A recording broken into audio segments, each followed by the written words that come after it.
একটু থামুন, চারপাশে তাকান। যে শহরে আপনি হাঁটছেন, যে ভাষায় কথা বলছেন, যে বইটা শেষবার পড়েছেন, এর কোনোটাই আকাশ থেকে পড়েনি। কেউ একদিন ভেবেছিল, কেউ হাত দিয়ে গড়েছিল, কেউ হাল ছাড়েনি। সভ্যতার প্রতিটি জিনিসের পেছনে আছে একজন মানুষ যে ঠিক আপনার মতোই ছিল। একই রক্ত, একই সংশয়, একই বই। তাহলে পার্থক্যটা কোথায়? শুধু একটা জায়গায়, তারা নিজেদের ছোট ভাবেনি। আমরা কত সহজে বলি, আমি কি আর পারবো? পরিস্থিতির দিকে আঙ্গুল তুলি, সময়কে দোষ দিই আর নিজেকে গুটিয়ে রাখি। অথচ তারা ইতিহাস বদলেছেন, তারাও ঠিক একই সংশয়ের মুখে দাঁড়িয়েছিলেন।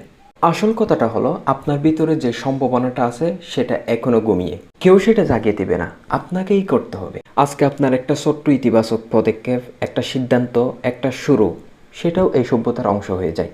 সেদিন থেকেই শুরু হয় আসল আত্মোন্নয়ন। নিজেকে অবহেলা করবেন না। আপনার মেধা, আপনার ভাবনা, আপনার উপস্থিতি, এগুলো অর্থহীন নয়। আপনি পারেন আপনার চারপাশটাকে একটু বদলে দিতে, একটু সুন্দর করে তুলতে।